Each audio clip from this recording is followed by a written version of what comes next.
Hare Nama Hare Nama Eva Kevalam Kalo Nasteva Nasteva Nasteva Gatiranyata.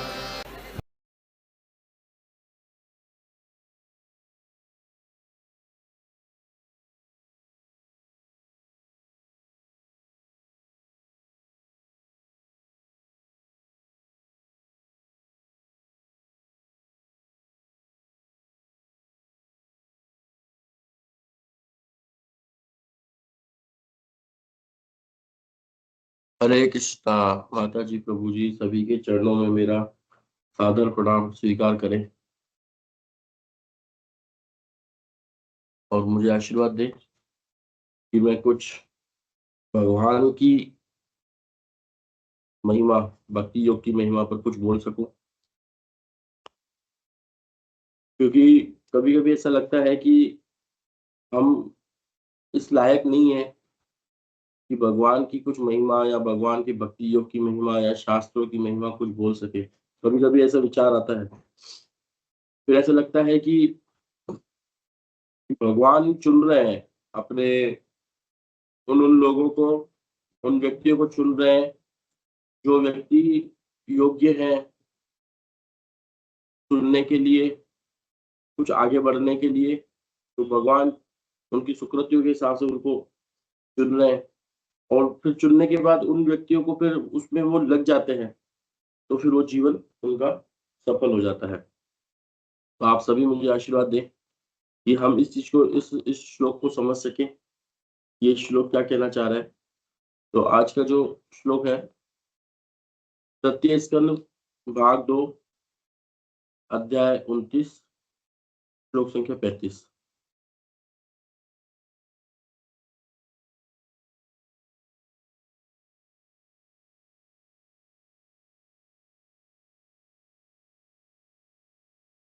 ओम नमो भगवते वासुदेवाय। ओम नमो भगवते वासुदेवाय। ओम नमो भगवते वासुदेवाय। नारायणं नमस्कृत्य देव नरोत्तमं देवीं सरस्वतीं व्यासं ततो नष्टप्रायेषु भद्रेषु नित्यं भागवत सेवा भगवती उत्तम श्लोके भक्तिरवति नष्टति। ओम अज्ञानतिमिरन्धस्य ज्ञानाञ्जनशलाकया चक्रवर्ती पवनगति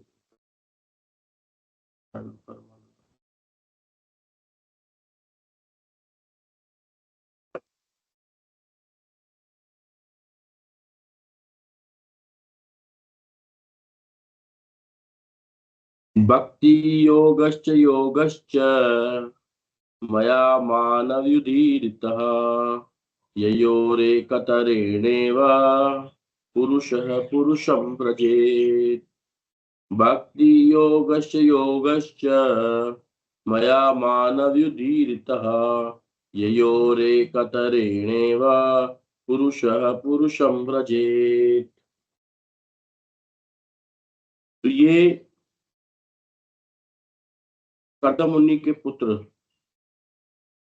और माता देवहूति के पुत्र कपिल देव अपनी माता को कह रहे हैं, हे मनुपुत्री। तो मनुपुत्री इनको यहाँ पे क्यों कहा गया है? क्योंकि वो किन की पुत्री थी? स्वयंभू मनु की पुत्री थी, है ना। और उनकी 3 पुत्रियां थी, देवहूति, आकुति और आकुति, देवहूति, एक और था। तो हे माता, हे मनुपुत्री, जो इस जो इस प्रकार से भक्ति तथा योग का साधन करता है, उसे केवल भक्ति से ही परम पुरुष का धाम प्राप्त हो सकता है। तो हम इस पे चर्चा अभी करेंगे और चर्चा से पहले हम आपको गौर पूर्णिमा की हार्दिक शुभकामनाएं देना चाहते हैं। जो अभी होली का जो पावन त्योहार गया है, इसकी भी आप सभी को हार्दिक शुभकामनाएं। तो इस पे अभी हम चर्चा करें, इससे पहले हम इन 2 त्योहारों पे थोड़ा सा देखते हैं एक बार कि हम आप आप में से कितने भक्त लोग ऐसे हैं जो इस्कॉन में आने से पहले चैतन्य महाप्रभु को जानते थे कि हाँ, चैतन्य महाप्रभु कोई भगवान है या कोई अवतार है, वहाँ उनका अवतार हुआ है। मतलब इस्कॉन में जुड़ने के बाद तो सभी जानते ही हैं चैतन्य महाप्रभु, क्योंकि हम भगवान का नाम का जप करते हैं तो सबसे पहले जय श्री कृष्णा चैतन्य ही बोलते हैं। लेकिन कोई ऐसा सौभाग्यशाली व्यक्ति जो इस्कॉन अंतर्राष्ट्रीय कृष्ण भावनामृत संघ को में जुड़ने से पहले चैतन्य महाप्रभु को जानता हो। अच्छा, गोपी मनोहर प्रभु जानते थे पहले से ही, बहुत अच्छा है। अच्छा, वैजी रघुनाथन माता जी भी जानती थी, जय हो। शुद्ध भक्त, दंडोत प्रणाम। हम नहीं जानते थे, हम राजस्थान में बैठे थे, हम नहीं जानते थे। विनती माता जी भी जानती थी इस्कॉन में जुड़ने से पहले, जय हो। इसमें मुझे दिख रहा नहीं है, हैंड रेस आ रहे हैं, पर विनती माता जी का दिखा, इनका दिखा। पर इस्कॉन में आने से पहले आप सभी लोग, क्योंकि वहां पर चैतन्य महाप्रभु महाराष्ट्र में आए थे एक बार, शायद वहां पे मंदिर वंदिर है, यहाँ पे शायद प्रभु, शायद यही है क्या कारण इतना जानने का? हम राजस्थान में तो लोग जानते नहीं है। अच्छा, ये बहुत ही प्रभु तुकाराम महाराज के गुरु है चैतन्य महाप्रभु, तुकाराम संत महाराज जी की, तुकाराम। हाँ, हरे कृष्णा बहुत। प्रभु जी। हरे कृष्ण। मैं तो ऐसे कि भक्ति मूवमेंट में जैसे कबीर और या संत के रूप में पहले जानते थे, भगवान के रूप में तो इस्कॉन में आने के बाद ही इसका ज्ञान हुआ। पर जानते थे कि हाँ चैतन्य महाप्रभु कोई है, ऐसे मतलब जानते थे। हाँ, ये हाँ जान।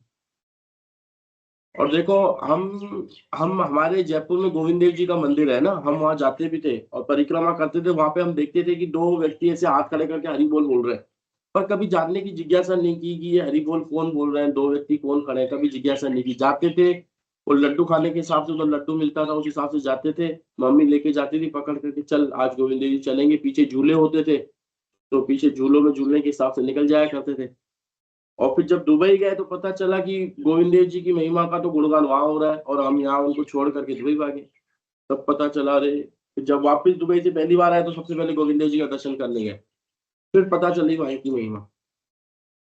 तो इसमें अब हम क्या कर सकते हैं कि जो लोग भक्त जानते हैं बहुत अच्छा है, लेकिन सही बात तो यही है कि इस्कॉन में जानने के बाद हमें चैतन्य महाप्रभु को अच्छी तरीके से जान सकते हैं। तो देखो, अभी हमने होली जो त्योहार गया, इस पे हम होली इसलिए मनाते हैं क्योंकि प्रहलाद महाराज इस दिन उनको उनके पिताजी ने जलाने का प्रयास किया होली के साथ, क्योंकि होली को वरदान था कि आप नहीं जलोगे। और वो हिरण्यकशिपु अपनी बहन के पास जाता है, भाई आप मेरी मदद करो, मैंने तो ये मेरे जो ये कुल का नाश करने वाला जो मेरा बच्चा है, इसको तो मैंने खूब प्रयास कर दिया, मारने का, मरता ही नहीं है, लेकिन मैं इसको मार के रहूंगा। और बहन, तुम्हें को तो वरदान है कि तुम अग्नि में नहीं मरोगी, तो तुम इसको लेके अग्नि में बैठ जाओ, तो ये मर जाएगा और आप वापस बाहर आ जाना। बोले ठीक है भाई, भाई बहन के काम नहीं है, बहन भाई के काम नहीं है तो बेकार है, ठीक है ना। तो और अपना असुरों का वंश है, वो तो बड़ा नहीं है, उनको घटाना थोड़ी है। और ये हमारे कुल में जो विष्णु, जो हमारे दुश्मन, उसके गुणगान करने वाला पैदा हो गया है, तो कौन कौन रखेगा? हमारे घर पर भी कोई ऐसा बच्चा हो जाए जो हमारी दौरानी, या जो हमारे, जो हमको पसंद नहीं है, हमारी दौरानी हो, हमारी देवरानी हो, जो हमें पसंद नहीं हो, उसी का गुणगान करता रहे, तो हमारा तो जी जल जाएगा पूरा इधर। होता भी होगा यहाँ पर कई बार ऐसे कि कोई भी माता पुत्र अपने माता को बोलता होगा, नहीं मम्मी वो सही है, आप सही नहीं हो, तो जी चल जाता है यहाँ पर, अरे वो सही कैसे हो गई, मैं गलत कैसे हो गया, है ना। तो ऐसे कई बार घरों में भी देखने को मिलता है। कई बार पुत्र सच्चा सच्चा बोल देते हैं कि मम्मी यहाँ पर तो आप ही की गलती थी, आप जो बुआ आई थी, बुआ की कुछ भी गलती नहीं है, बुआ तो बेचारी आई थी 1 घंटा बैठ के चली गई, आपने उनको टोका टाकी कर दी, ऐसा कर दिया, तो उनको ऐसे हो जाता है कि अरे आपने ऐसे कैसे बोला, ठीक है ना। तो माहौल खराब सा हो जाता है। तो वहां पर हिरण्यकशिपु को जब पता लगा कि मेरा दुश्मन, मैं पूरा विश्व का भगवान, पूरा इंद्र मुझसे डरते हैं, चंद्र मुझसे डरते हैं, सूर्य देव जो इतनी आग बरसाता है, उसको अगर मैं ये बोल दूं कि तू यहाँ से हट जा, अभी मुझे ठंडक चाहिए, तो सूर्य देव वहां से हट जाते थे बेचारे हाथ जोड़ करके, ठीक है भाई साहब।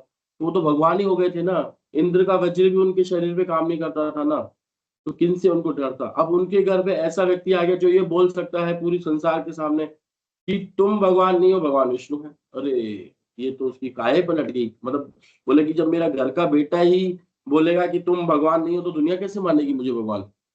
तो घर के लोग तो पहले बोलने चाहिए ना। तो वहां पर इनका ये हुई कि होलिका को बोला कि जब प्रहलाद महाराज को भी होलिका पकड़ के लेके जा रही थी उसमें बिठाने के लिए, तब भी प्रहलाद महाराज बोलते हैं अपने पिताजी को कि ये मत करो, मेरे को मेरी चिंता नहीं है, मेरे को मेरी चिंता नहीं है कि मैं मर जाऊंगा, मेरे को आपकी चिंता है कि आपकी बहन आपके हाथों से निकल जाएगी, रोते रह जाओगे अपनी बहन को।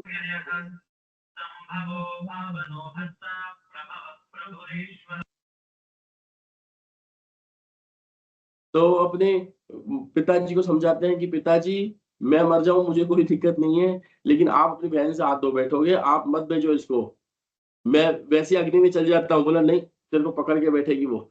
और उसको पकड़ करके उसको बिठाते हैं। पता पड़ता है थोड़ी देर के बाद ये होलिका तो जल रही है और ये प्रहलाद महाराज को भगवान नरसिंह देव ऐसी रक्षा कर रहे हैं कि उनको कुछ वो अग्नि की जो लपटें हैं ना वो ठंडी ठंडी लग रही है। अरे अग्नि कभी ठंडी होती है क्या? अग्नि तो गर्म होती है। अभी देखो टेम्परेचर बढ़ने वाला है राजस्थान में, सूर्य देव इतना दूर है वो भी हमें जलाएंगे, और ये तो काश अग्नि में बैठे हैं तो वो उनको ठंडा लग रहा है। क्यों? क्योंकि वो भगवान के शुद्ध भक्त थे, भगवान के शुद्ध भक्त थे, इसीलिए ये होता है। भगवान प्रत्येक पग पग पर अपने भक्तों की रक्षा करते हैं। तो ये भक्ति योग करे कैसे? ये तो ठीक है प्रहलाद महाराज ने किया, आप तो प्रहलाद महाराज है नहीं, हम कैसे करें? तो जब 5000 साल पहले, 5500 साल पहले भगवान श्री कृष्ण आए, तो हमेशा भगवान श्री कृष्ण अपने अवतार के फॉर्म में आते हैं, तो जीवात्माओं का उद्धार करने के लिए आते हैं। उनको उनको भगवान की भक्ति सिखाने के लिए आते हैं कि कैसे भक्ति करें, क्या कौन मैं हूँ, कौन तुम हो, ये संबंध सिखाने के लिए आते हैं। तो उन्होंने भगवान ने बहुत अच्छा रास्ता चुना अर्जुन के माध्यम से। बोले करोड़ों की जनसंख्या इधर है, युद्ध की करोड़ों इधर है, मैं यहाँ पर एक बीच में सेमिनार कर देता हूँ, तो दोनों तरफ के लोग जुड़ जाएंगे और ये लोग आ जाएंगे, बैक टू गॉड हेड हो जाएंगे। और उन्होंने वही रास्ता चुना अर्जुन को माध्यम बना करके, और उनको सिखाया। बोले कि इधर भी लोग सुन रहे हैं, इधर भी लोग सुन रहे हैं, सब लोग सुन रहे हैं और सब लोग लाभान्वित होंगे मेरी भगवत गीता से। और उन्होंने बहुत प्रयास किया अर्जुन को सिखाने का, और अर्जुन सीख भी गया। तो बोले अर्जुन सीखे, सब सीख गए होंगे। जब भगवान वापस गए अपने धाम में, जब भगवान वापस अपने धाम में गए तो पीछे मुड़ के देखा तो कोई आया ही नहीं है। मैं सबको बोल के आया सर्वधर्मान परित्यज्य मामेकं शरणं व्रज, अरे कोई नहीं आया, एक सिंगल व्यक्ति भी नहीं आया। कई बार हम भी इस्कॉन में बड़े बड़े प्रोग्राम करते हैं लोगों को जोड़ने के लिए, खूब लोगों को इनविटेशन दे करके आते हैं। भाई यहाँ प्रोग्राम होगा, प्रसादम भी रखते हैं, वेलकम ड्रिंक भी रखते हैं, लोगों को सम्मान भी करते हैं, तिलक भी लगाते हैं, इत्र भी लगाते हैं, फिर लोगों को हम पूछते भी हैं, नंबर भी लेते हैं, सब कुछ लेते हैं, फिर फॉलो अप भी करते हैं। लेकिन पता पड़ता है कि लास्ट में जब 2-3 दिन प्रोग्राम में आए, जब उसको बराबर बुलाना था तो कोई आया ही नहीं, यानी कि मिशन फेल। तो यानी कि भगवान श्री कृष्ण भी जब वापस अपने धाम में गए तो देखा तो यार मैंने तो बहुत बड़ा प्रयास किया लेकिन कोई आया ही नहीं, अब क्या करें? तो उनके मन में इच्छा है कि चीर काल तक, लंबे काल तक मैंने अपने इन जीवात्माओं को मेरा जो प्रेम है वो नहीं दिया है। जब वो भाव उनके अंदर आया, और उनके अंदर ये भाव भी था कि मेरे से ज्यादा मेरे भक्त खुश रहते हैं। जब प्रहलाद महाराज को भी जब उन्होंने गोदी में उठा करके देखा, बिठाया, और जब उन्हें प्यार करने लगे, उन्हें चूमने लगे, तो बोले मेरे से ज्यादा प्रेम तो, मेरे से ज्यादा खुश तो ये हो रहा है, जबकि मेरे को ज्यादा खुश होना चाहिए बच्चे को प्यार करके। लेकिन कभी भी ध्यान रखना, जब हम बच्चे को लाड करते हैं तो बच्चे को ज्यादा हमसे ज्यादा आनंद बच्चे को आता है। तो ठीक वैसे ही आनंद किन को आने लगा? प्रहलाद महाराज को आनंद आने लगा। तो बोले मेरे से ज्यादा आनंद तो इनको आता है। तो यानी कि जब भगवान श्री कृष्ण भी यही सोचते थे कि मेरे से ज्यादा आनंद राधा रानी को आता है, जो अष्ट सखियां उनको आता है, और जो मेरे भक्त हैं उनको मेरे से ज्यादा आनंद आता है, मैं इतना आनंद प्राप्त नहीं कर पाता हूँ। तो मैं वो आनंद प्राप्त करने के लिए उन्होंने भाव लिया राधा रानी का, और वो यहाँ पर प्रकट हुए भक्ति सिखाने के लिए। बोले कि मैं कृष्ण अवतार में गया, मर्यादा पुरुषोत्तम राम में गया मैं, तो मर्यादाएं सिखा के आया कि कैसे मर्यादाएं में रहना चाहिए। लीला पुरुषोत्तम में मैंने अपनी लीला दिखा दी, पर भक्ति कैसे की जाए, कैसे भक्ति की जाए, ये मैंने उनको नहीं सिखाया। तो ये भी मुझे सिखानी रहेगी। तो भक्ति करने के लिए भक्ति करेगा तो सबसे बड़ा भक्त तो राधा रानी है। तो राधा रानी का भाव लेकर के वो यहाँ पर आज से 540 साल पहले प्रकट हुए थे। तो मेरा एक ही है यहाँ पर कि जितने भी भक्त लोग यहाँ पर हैं ऑनलाइन साधु संघ में, अगर उन्होंने कभी मायापुर नहीं गए हैं तो एक बार जरूर मायापुर भगवान चैतन्य महाप्रभु की जो योगपीठ नवदीप धाम है, वहां पर हमें एक बार जरूर जाना हमेशा चाहिए, हर साल जाना चाहिए, पर एटलीस्ट एक बार हमें वहां पर जाना चाहिए जरूर, अगर जो भक्त लोग अभी तक नहीं गए। और जो लोग भक्त लोग जा चुके हैं, जो भक्त लोग मायापुर जा चुके हैं, तो उनके लिए है कि एक बार जीवन में एक बार नवदीप परिक्रमा जरूर करें। अगर नवदीप परिक्रमा जो भक्त लोग करते हैं महाराजों के आश्रय में लेकर के, जो 8 दिन अपनी कंफर्ट जोन से बाहर जाकर के वहां रहते हैं 15 दिन, है ना, तो उनके आगे चैतन्य महाप्रभु अपने आप को खोलते हैं, अपने आप का प्रकाश करते हैं, और उसके अंदर वो बुद्धि देते हैं कि वो समझ सके कि क्या चैतन्य महाप्रभु है, क्या उनका मिशन है, क्या वो चाहते हैं, कौन नित्यानंद प्रभु है। नित्यानंद प्रभु के बिना, चैतन्य महाप्रभु के बिना हम भक्ति कर ही नहीं पाएंगे। तो अगर आपके जीवन में भी कभी आपको कोई बाहर व्यक्ति दिखे, मतलब जो भक्ति योग के बाहर है, लेकिन कभी आपको राधे राधे करता हुआ दिखे या कृष्ण नाम जप करता हुआ दिखे, मतलब अगर वो चैतन्य महाप्रभु के मूवमेंट में नहीं है, तो चीर काल तक वो हरे कृष्ण बोलता रहे, चीर काल तक राधे राधे बोलता रहे, चीर काल तक राम का नाम लेता रहे, उसको मिल जाएंगे, लेकिन वो चीज नहीं मिल पाएगी जो चैतन्य महाप्रभु देने आए हैं। हो सकता है कि उनको बहुत कुछ मिल जाए, लेकिन वो नहीं मिल पाएगा जो चैतन्य महाप्रभु हमको देना चाहते हैं, और जिस चीज के लिए हम तरस रहे हैं। ये भक्ति योग की महिमा वही है, अभी हम इस पे थोड़ा सा आएंगे चर्चा पर। तो भक्ति योग की महिमा वही है कि हमें चाहिए क्या, जिस चीज के लिए हम ढूंढ जाने। आज देखो, हम जितने भी भक्त लोग यहाँ बैठे हैं, हम जितने भी यहाँ पर बैठे हैं, चाहे 20, 25, 30 लोग, हमको खुद को पता नहीं है कि हम कितने जन्म हो चुके हैं, कितने जन्म हम ले चुके हैं, हमें खुद को नहीं पता है। और हर जन्म में हम वो प्रयास कर रहे हैं प्राप्त करने का जो चैतन्य महाप्रभु हमें देना चाहते हैं, पर हम त्रुटिवश उस चीज को कोई और चीज समझ बैठते हैं, और फिर हम इंद्र तृप्ति में लग जाते हैं, और ऐसे इंद्र तृप्ति करते करते करते करते करते करते करते फिर जन्म खत्म होता है, फिर नया जीवन लेते हैं, फिर उसी दौड़ में लगते हैं, फिर उसी दौड़ में लगते हैं, फिर उसी दौड़ में लगते हैं। जो देखिए संसार में किसी का म्यूट है, अनम्यूट है शायद, मुझे लग रहा है।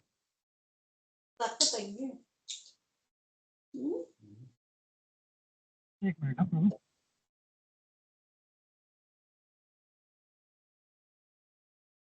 हरिबल, आपका माइक ऑन है, प्लीज। एक मिनट मैं किसका म्यूट कर रहा हूँ। Yes yes Prabhu, okay you can start. तो जब हम यहाँ पर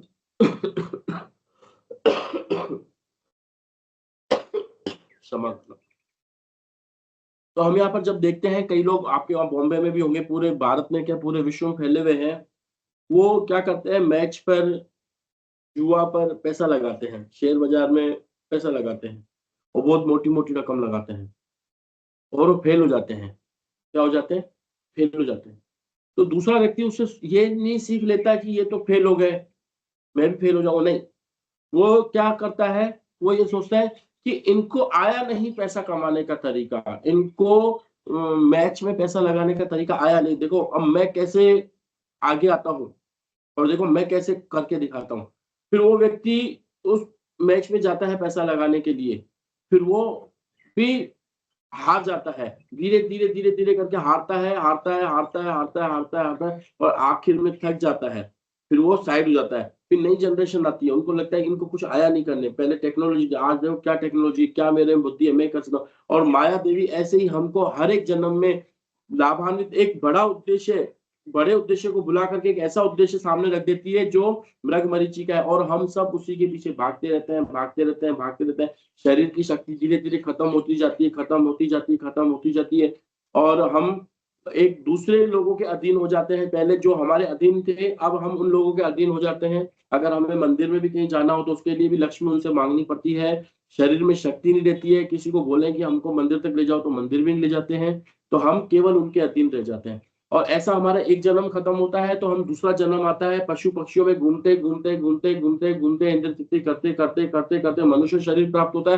फिर मनुष्य शरीर में हम समाज को देख करके हमारा उद्देश्य केवल बड़ी बिल्डिंगें बनाना, बड़ा पैसा कमाना, केवल यही करते करते करते करते करते हमारा जीवन खत्म हो जाता है। और ऐसे करते करते हमने पता नहीं कितने लाखों करोड़ों अरबों वर्ष हमने इस भौतिक जगत में अपने को वेस्ट कर दिए हैं। लेकिन इस बार अच्छा समय, अच्छी स्कीम चैतन्य महाप्रभु की आई है।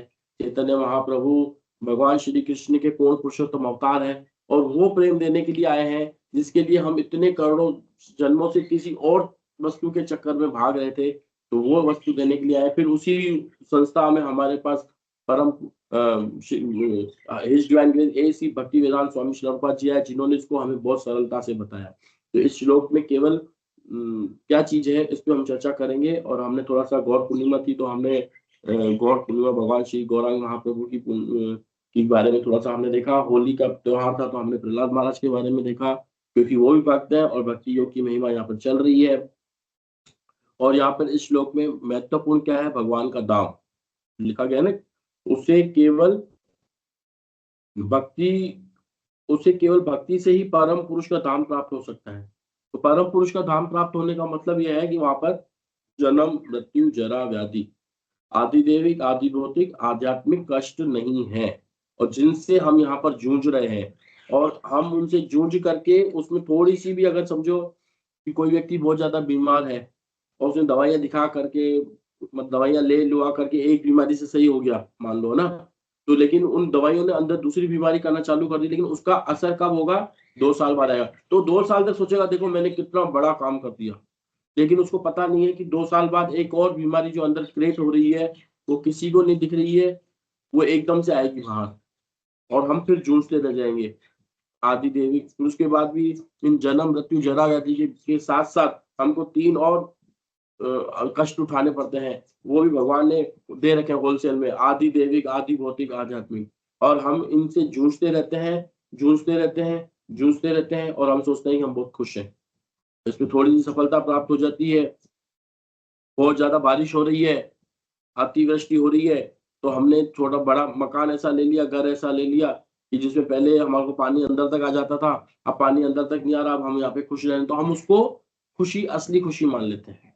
बहुत ज्यादा गर्मी पड़ती है, तो हमने घर पे एसी लगवा ली, तो हम सोचते हैं कि हम बहुत ज्यादा, हमने मतलब बहुत ज्यादा भगवान के नियमों को से भी हम आगे निकल करके हमने उस चीज का समाधान निकाल दिया।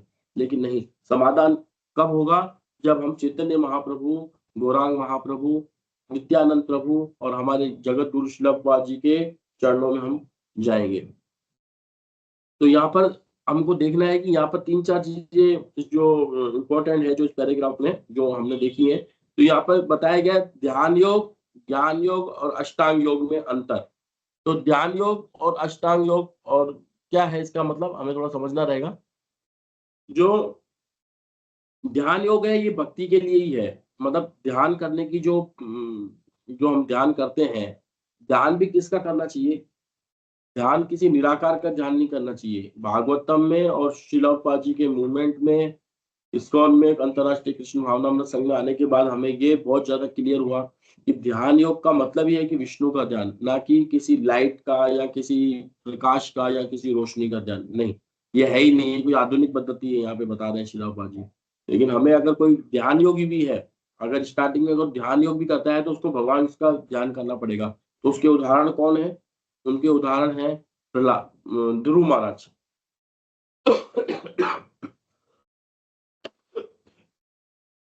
तो ध्रुव महाराज भगवान का ध्यान योग किए थे, है ना, और ध्यान योग करते करते करते करते वो लास्ट में किसमें मिल गए, भक्ति योग के माध्यम पे चले गए।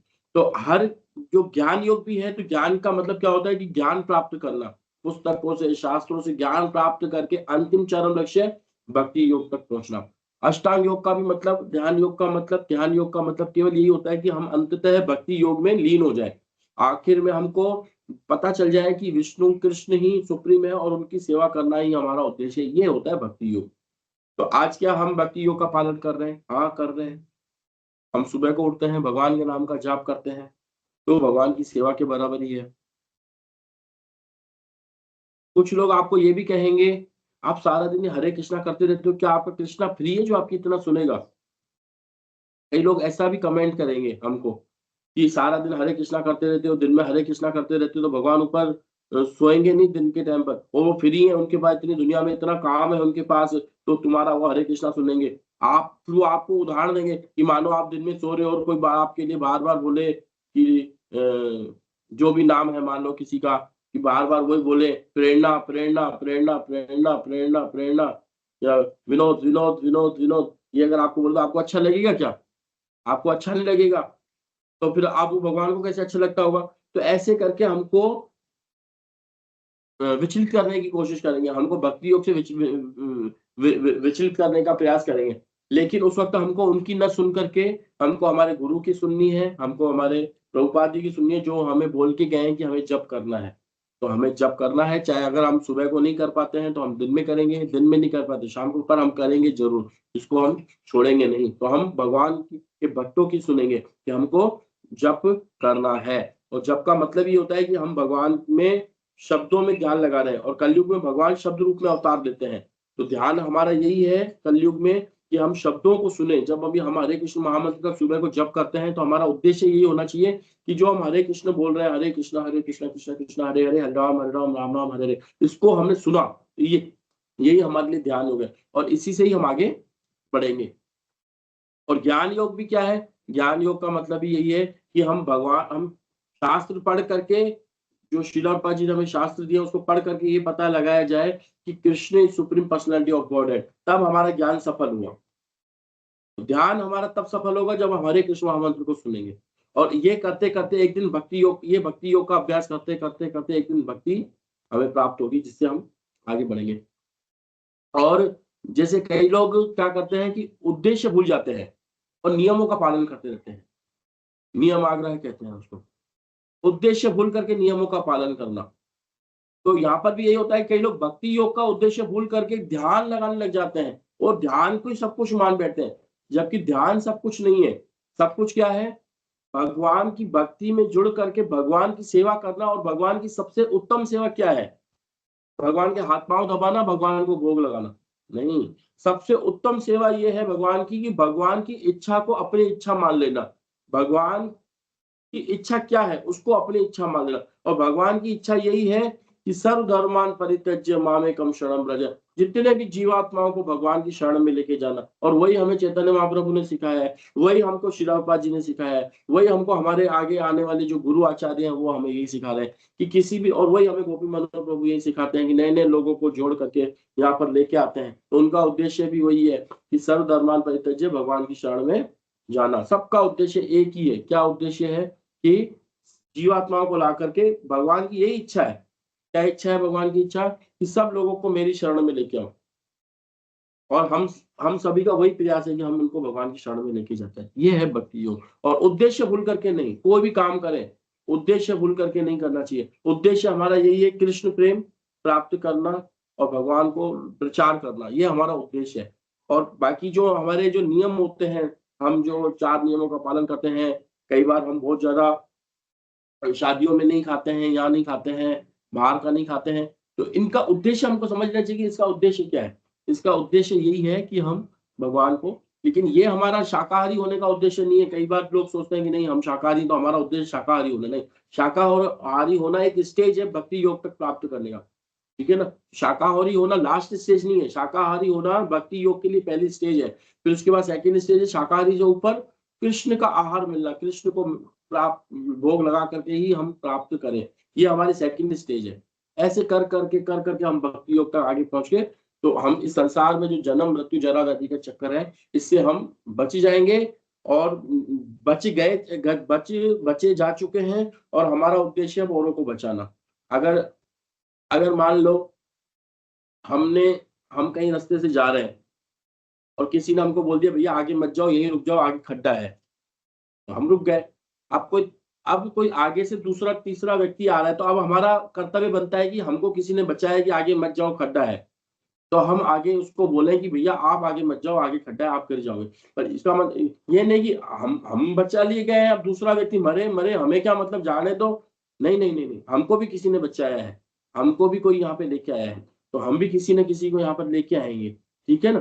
तो ऐसे करके हमको और लोगों को भी जोड़ना है। और जब और लोग जुड़ेंगे, और ये जुड़ेंगे, ये 10,000 साल ये जो मूवमेंट प्रभुपाद जी का आ रहा है, ये जो चैतन्य महाप्रभु की कृपा है, 10,000 साल तक घरों घरों में जाएगी, ऑनलाइन के माध्यम से जाएगी, ऑफलाइन के माध्यम से जाएगी, सबके माध्यम से जाएगी ये कृपा। तो ये कृपा में हम निमित्त मात्र हम बन सकते हैं, हम निमित्त मात्र बन सकते हैं। हम क्यों ना लोगों को और लोगों को जोड़े। आप भी यहाँ पर जितने भक्त लोग आ रहे हो ना, 8, 10, 15, 20 लोग जो भी आ रहे हो, सब भी एक व्यक्ति को भी अगर आप बोलोगे ना कि कल से हमारी ऐसे ऑनलाइन क्लास चलती है, उनको रिक्वेस्ट करो। चैतन्य महाप्रभु, नित्यानंद प्रभु को, चैतन्य महाप्रभु ने हरिदास ठाकुर को, नित्यानंद प्रभु को, सुनो नित्यानंदा सुनो, जाओ जाकर के प्रचार करो, घर घर में जाकर के प्रचार करो। और नित्यानंद प्रभु घर घर में जाकर के बोलते थे कि आप एक बार गौरंगा बोल दोगे तो मुझे खरीद लोगे। तो आप उनको ये, अगर हम इनकी बोल सकते हैं कि आप इस ऑनलाइन में अगर एक एक व्यक्ति भी, कोई और व्यक्ति आ गया और उसका जीवन सुधर गया तो हमें कितना अच्छा हो जाएगा, है ना। तो हम उद्देश्य भूल करके कोई भी काम हमें नहीं करना है। और प्रयोजन, प्रयोजन क्या है लास्ट में? भगवान की सेवा करना। भगवान की सेवा हमने आपको बताई दी क्या है भगवान की सेवा, कि भगवान के मिशन को अपना मिशन बनाना, चैतन्य महाप्रभु के मिशन को अपना मिशन बनाना, श्रीला प्रभुपाद जी के मिशन को अपना मिशन बनाना, हमारे गुरुदेव के मिशन को हमारा मिशन बनाना, यही हमारा जीवन का एकमात्र उद्देश्य है। और जो ये हम करते हैं ना, खाना पीना सोना कमाना, ये तो होगा, इसमें हमको 10 घंटे 8 घंटे से ज्यादा नहीं देना चाहिए। 8-10 घंटे दे दिए कमाने के लिए कहा गया, और ज्यादा आना होगा तो भगवान अपने आप देंगे। नित्यानंद प्रभु की असीम कृपा होती है, सब आता है। बाकी अपना समय निकाल करके हमको प्रचार करना चाहिए। यहाँ पे हमको एक और चीज मिलती है कि जीवात्मा और भगवान में समानता। तो जीवात्मा और भगवान में समानता क्या है? जीवात्मा और भगवान में कोई अंतर नहीं है, लेकिन अंतर है भी। इसको अचिंत्य भेदाभेद कहते हैं। हम भगवान के अंश हैं और हमको पूरा अधिकार है आनंद प्राप्त करने का, पूरा अधिकार है। भगवान से भी ज्यादा अधिकार है हमको आनंद प्राप्त करने का। हम भगवान के बच्चे हैं, हम भगवान श्री कृष्ण के अंश हैं। भगवान श्री कृष्ण आनंदित रहते हैं तो हमको उनसे ज्यादा आनंदित रहने का अधिकार है, लेकिन हम भूल गए हैं, हम उनसे अलग हो गए हैं। तो इसीलिए जिस तरीके से एक नौकर अपने धनी, यहाँ पे शिलापा जी एग्जाम्पल देते हैं धनी व्यक्ति का और उसका, जिस तरीके से एक धनी व्यक्ति के घर पर एक नौकर काम करता है और उस धनी व्यक्ति को खुश करने का प्रयास करता है। तो धनी व्यक्ति अगर अपनी लग्जरी में गाड़ी में जाएगा तो एक सीट उसके लिए जरूर रखेगा, नहीं नहीं नहीं, ये लड़का मेरे साथ चलना चाहिए, ये जो बंदा है ये मेरे साथ चलेगा। अब वो कमा भी नहीं रहा बंदा, धनी व्यक्ति के सब लोग काम कर रहे हैं, उसका लक्ष्मी आ रही है, उसका भोक्ता तो वो आदमी हो रहा है, लेकिन ये नौकर भी उसका भोक्ता बन रहा है, केवल इसी वजह से क्योंकि वो सेठ की हाँ में हाँ करता है। तो वो कहीं भी जाएगा लग्जरी गाड़ी में पहले उसको बिठाएगा, कहीं भी खाने का ऑर्डर करेगा तो पहले उसको भी खिलाएगा, वही खाना जो उसको मिल रहा है वही खाना इसको खिलाएगा। कहीं खुद के लिए कुछ लेने जाएगा तो पहले इसको भी दिला के देगा, अरे नहीं यार ये भी अपना ही बच्चा है, इसको भी दिला के दो, ठीक है ना। तो उसने कुछ प्रयास नहीं किया, केवल एक ही किया कि अपने मालिक को खुश किया। जैसे उसने अपने मालिक की खुश में बात रखना चालू की तो मालिक उसको अपना बना देता है। कई बार हमने देखा है, हम जब दुबई में रहते थे तो जो हमारा मालिक था ना, अपनी घरवाली से ज्यादा अपने उस लड़के को चाहता था जो उसकी हाँ में हाँ करता था, उसके हर चीज में हाँ में हाँ करता था, उसको लक्ष्मी भी और उसे ज्यादा देता था, इंडिया में भी घर बनवा के दे दिया, पता नहीं बहुत कुछ कर दिया, बस उसकी हाँ में हाँ करने से, मतलब हाँ में हाँ करते रहने से उसको बहुत बहुत कुछ उसने दे दिया। अपने घरवाली को भी इतनी बात नहीं रखता था, अपनी घरवाली के 2-4 फोन उठाता भी, पता नहीं माता खाएगी, पता नहीं क्या बोलेगी, क्योंकि उसकी हाँ में हाँ नहीं करती थी, उसके उद्देश्य से नहीं चलती थी, ये उसके उद्देश्य से चलता था कि जैसा भैया कहेंगे वैसा करूंगा, भैया ने जो बोल दिया वो करूंगा। तो वह उसका फोन उठाते, हाँ बेटा बोल क्या चीज है, ठीक है हम देंगे।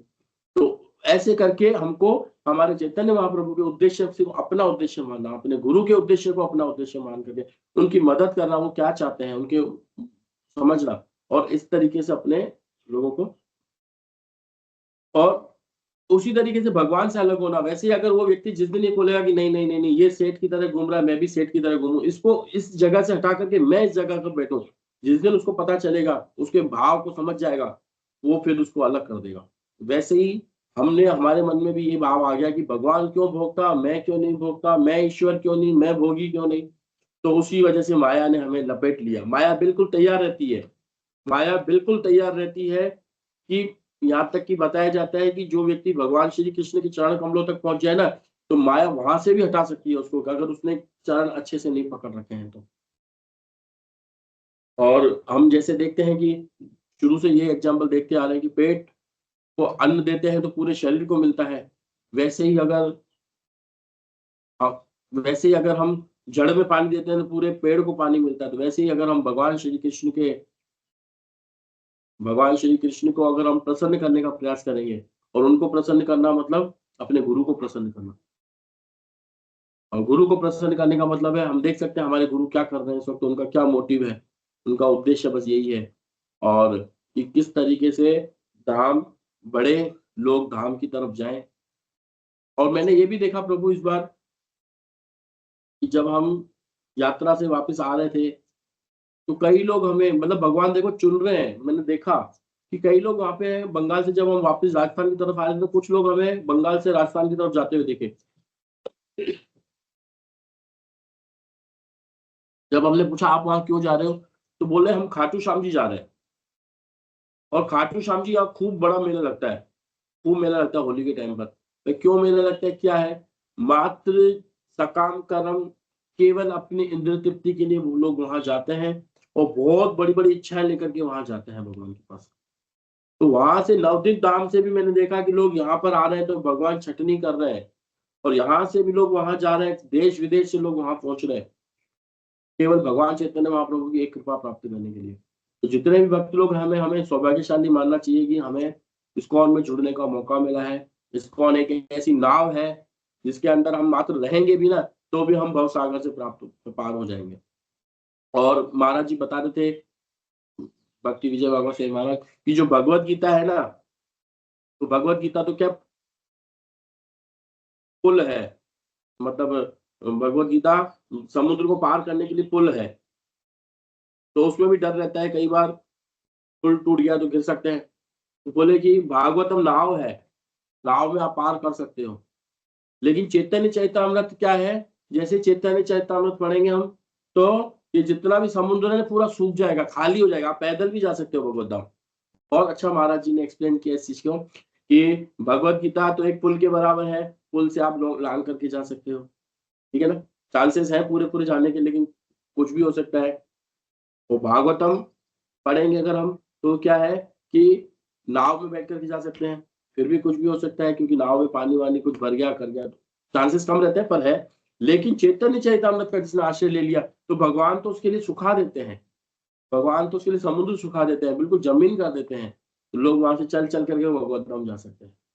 तो बहुत ही पावन दिन है आज का, कल का, 2-3 दिन, और चारों तरफ पूरे भगवान चैतन्य महाप्रभु का डंका बज रहा है, चारों तरफ लोग जुड़ रहे हैं। तो मैं अपनी वाणी को यहीं विराम देता हूँ। और भी कुछ भक्त लोग होंगे जो अपने कुछ प्रश्न होंगे उनके पास, या कुछ कमेंट्स होंगे, तो आप प्लीज ऐड कर दीजिए। हरे कृष्णा।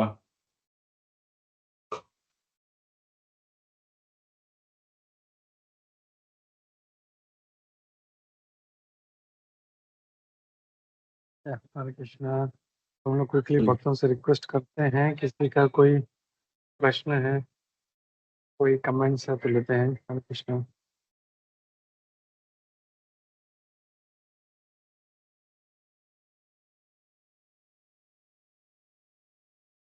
हरे कृष्णा प्रभु, लगता है कोई कमेंट्स नहीं है।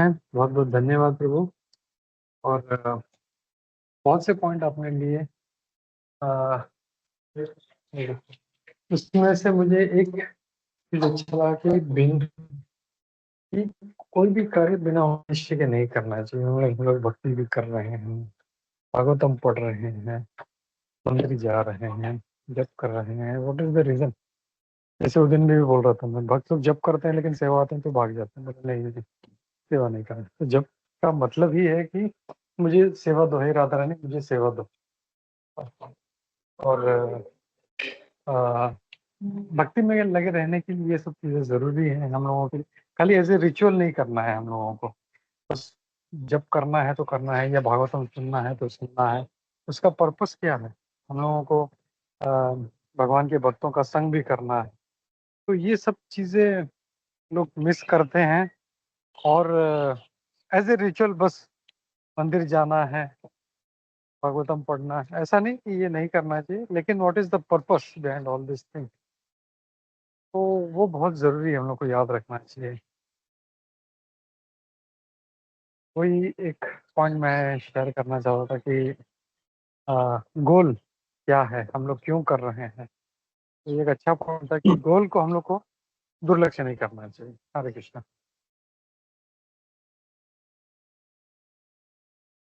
ठीक है, और किसी का कोई कमेंट नहीं है तो हम लोग रुकते हैं। ग्रंथराज श्रीमद् भागवतम की जय, श्री प्रभुपाद की जय, इस्कॉन गुरुवृंद की जय, सभी उपस्थित भक्तवृंद की जय। हरे कृष्णा। लेते हैं हम लोग नरसिम्हा। हरे कृष्णा प्रभु जी, दंडवत प्रणाम। सभी भक्तों के चरणों में दंडवत प्रणाम। प्रभु जी मेरी नरसिंह आरती है, बस थोड़ा सा एक मुझे पूछना था, मैंने सोचा था कि थोड़ा पूछ के तब प्रभु जी से कि प्रभु जी जैसे आपने बताया कि भगवत गीता पुल की तरह है और भागवतम नाव की तरह है और चैतन्य चरितामृत तो समुद्र ही सुखा देती है। तो जैसे अब हम दूसरा एक और चीज सुनते हैं कि Bhagavad Gita is like undergraduate study course और Bhagavatam is like postgraduate और जो चैतन्य चरितामृत है वो तो आगे डॉक्टरेट वाली है। तो हम मतलब तीनों को हम पैरेलल कर सकते हैं क्योंकि अब जैसे ये भगवत गीता में तो एक्सपर्टीज तो खैर पता नहीं क्या ही आएगी, एक्सपर्टीज का क्या लेवल होगा। तो हम तीनों ही पैरेलल अगर सुनने को मिल रहा है तो तीनों ही कर सकते हैं और पढ़ने का भी तीनों ही पैरेलल थोड़ा थोड़ा मतलब क्या कैसे किस चीज पे स्ट्रेस पहले ज्यादा होना चाहिए। एक जो जिसको हम बोलते हैं कि जो कनिष्ठ अधिकारी है और जो मेरे जैसा बिगिनर है उसके लिए आप क्या सजेस्ट करेंगे? नहीं, इसमें बता रखा है माता जी की बीएससी है तो पहले भगवत गीता है, फिर श्रीमद् भागवतम है, चैतन्य चरितामृत बाद में। हमें लांग नहीं सकते हम इस चीज को कि हम दोनों को छोड़ करके वहां जाएंगे, हम समझ नहीं पाएंगे उस चीज को। तो पहले बेसिक भगवत गीता है, जैसे कि हम दीक्षा भी लेने जाते हैं तो पहले बोलते हैं कि भगवत गीता कंप्लीट होनी चाहिए और भागवतम का पहला स्कंद पूरा होना चाहिए, तब हमको दीक्षा देते हैं। फिर हम चैतन्य चरितामृत की तरफ जाते हैं, ठीक है ना। तो हमें फिर कंट्रोल उसमें ही जाना चाहिए। अगर फिर भी किसी को ऐसा लगता है कि पहले मैं चैतन्य चरितामृत पढ़ना चाहता हूँ, तो भी हमारे गुरुदेव ने ये कहा था कि जो श्रीला प्रभुपाद का जो पहला स्कंद है भागवतम का, उसके जो भूमिका और उसमें ना ऑलमोस्ट शॉर्ट फॉर्म में स्टोरी दे रखी है, हम वो वहां से पढ़ सकते हैं। लेकिन हम भगवत गीता को छोड़ करके और भागवतम को छोड़ करके पहले हमें उस पर नहीं जाना चाहिए। ये एक जो बेसिक सिद्धांत है, तो ये हमें नहीं करना है। लेकिन उन्होंने महाराज जी ने जो मुझे बताया, शेयर किया कि अभी गौर पूर्णिमा का फेस्टिवल चल रहा है, तो मैं वहां से सुन के आया तो मैंने यहाँ पे शेयर किया कि भगवत गीता एक पुल की तरह है, हमको वो भी वहां पे भगवत लेके जाएगी, लेकिन वहां पे सिद्धांत काफी है और भागवतम में स्टोरी काफी है। लेकिन हम चैतन्य चरितामृत में पढ़ोगे तो उसमें सिद्धांत तो काफी मिलेंगे हमको, और भगवान की लीलाएं भी मिलेंगी और भक्तों का कैसे व्यवहार करना चाहिए वो भी मिलेगा, ठीक है ना। और मैं गोपी मनोहर प्रभु प्लीज कुछ कहना चाहते हैं तो वो भी और हमको गाइड करेंगे प्लीज।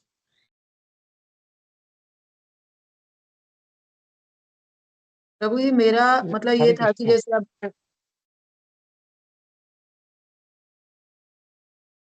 सॉरी सॉरी प्रभु जी नहीं बोलिए बोलिए माता जी, फिर मैं बाद में बोलता हूँ। हाँ, बस मेरा वही था कि जैसे अब कल चैतन्य भागवत की बहुत सुंदर वो जो सुनी थी कुंडली चैतन्य महाप्रभु की, और भी जैसे कहीं से चैतन्य भागवत भी सुनने को वो भी बहुत सुंदर लगती है। तो जैसे वो सुनना और कभी थोड़ा बहुत पढ़ लिया, मतलब भगवत गीता को बेस रखना है मुझे अभी अपने लिए। और जैसे भागवतम की क्लास तो मैं यहाँ पे आप लोग के साथ अटेंड कर ही रही हूँ, ये मेरा भागवतम का रोज होता है। और भगवत गीता को बेस रखना है और चैतन्य चरितामृत या चैतन्य भागवत जैसे कभी कभी सौभाग्य मिलता है सुनने का और पढ़ने का भी। जैसे कल हमारा जैसे प्रभु जी ने कल होमवर्क दिया था तो वो 53 वाला पढ़ने के लिए, तो वो पढ़ा तो बहुत सुंदर लगा। तो ऐसे चलना ठीक है, ये पूछना चाह रही थी। हाँ हाँ, नहीं नहीं नहीं, बिल्कुल आप सही है। जब हमें कभी जैसे मौका मिलता है चैतन्य महाप्रभु गौरा महा इस पे गौर पूर्णिमा पर, नित्यानंद त्रयोदशी पर बीच बीच में हम जब मंदिर जाते हैं, यहाँ जो स्पीकर आते हैं वो हमें बताते हैं, तो वो तो हमें एडिशनल है। पर उसमें कोई नुकसान नहीं है। पर जल्दी जल्दी भगवत गीता समय दे करके हमको जल्दी भगवत गीता ओवर करनी है। फिर भागवतम में भी जैसे यहाँ पे जो हम पढ़ रहे हैं, इसके अलावा भी इसकी मतलब एक प्रचारक के मोड से बता रहा हूँ कि जो यहाँ पढ़ रहे थे एक श्लोक लेते हैं तो इसमें बहुत लंबा समय लगेगा, लेकिन हमको एक एक डेढ़ आधा पौन पौन घंटा दे करके और इसको और आगे आगे जा करके पढ़ पढ़ करके निकलना है और बहुत जल्दी से चैतन्य चैतामृत कर हमको आना है। है ना? क्योंकि एक बार एक महाराज जी ने बताया था कि मैंने 1 साल के अंदर तीनों कंप्लीट कर दी थी और हमको 10 साल हो गए, आज तक हमने उनको छुआ तक भी नहीं है। तो वो बहुत कम स्पीड भी नहीं होनी चाहिए और बहुत ज़्यादा भी लाँघना भी नहीं चाहिए। तो एक समय से हमको, अगर हमको 2-3 साल हो गए हैं जुड़े हुए, तो हमको जल्दी से जल्दी भगवत गीता और भागवतम को कंप्लीट करके और चैतन्य चरितामृत पे आना चाहिए। तो मतलब एक उसके लिए उद्देश्य बनाना चाहिए कि हमको अब चैतन्य चरितामृत पहुँचना है, और उससे पहले अगर हमको कहीं से त्योहारों के बीच में या कहीं से कुछ बीच में मिल जाता है, तो वो तो हमको बोनस मिल ही रहा है, कोई दिक्कत ही नहीं है। हरे कृष्णा। गोपी मनोहर प्रभु ज़रूर हमें इसमें कुछ गाइड करेंगे। प्लीज़ प्रभु जी। या हरे कृष्णा। हाँ, मैं ये कहना चाह रहा था कि जैसे 2 उदाहरण दिए गए हैं, तो दोनों का अपना एक पॉइंट जो है वो रख रहे हैं। तो जब कहा गया है कि भागवतम भगवत गीता एक पुल है, भागवतम एक नाव है, तो वहाँ पे उसका जो लेवल है वो समझ में आता है कि ये कितना इम्पोर्टेंस है चैतन्य चरितामृत। भगवत गीता तो इम्पोर्टेंट है ही, क्योंकि पार करना है तो बिना पुल के पार नहीं कर सकते। It is very important. और पुल से भी ज़्यादा है, अगर वो नाव मिल जाती है तो पुल पे हम कितना चलते रहेंगे, वो महासागर है बड़ा, चलते-चलते थक जाए बीच में कहीं बैठ जाएँगे हम लोग। लेकिन नाव है तो अपना आराम से उसमें, जैसे देखते हैं बड़े-बड़े क्रूज़ में होता है, स्विमिंग पूल है, कोई खाना खा रहा है, अपना ऐश करते हुए चल, हम लोग भी ऐसे अभी भागवतम सुन रहे हैं, भक्तों का संग कर रहे हैं, लीलाएँ पढ़ रहे हैं, सुन रहे हैं, तो आनंद के साथ चल रहा है।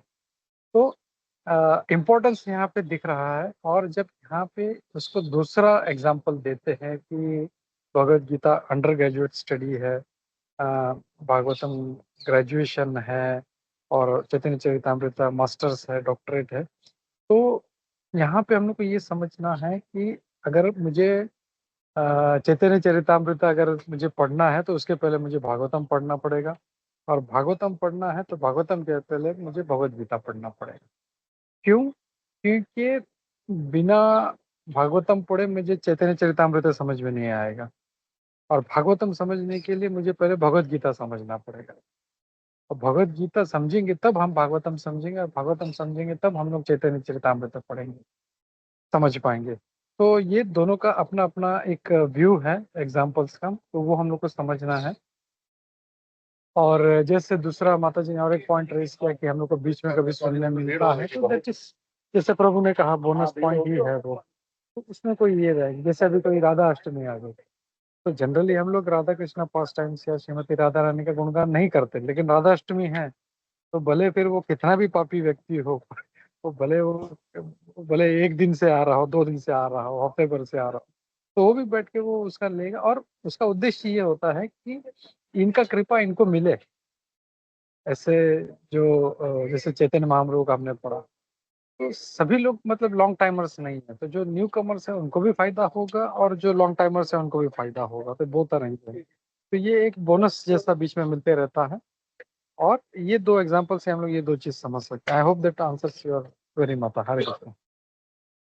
जी, जी प्रभु जी, थैंक यू, थैंक यू।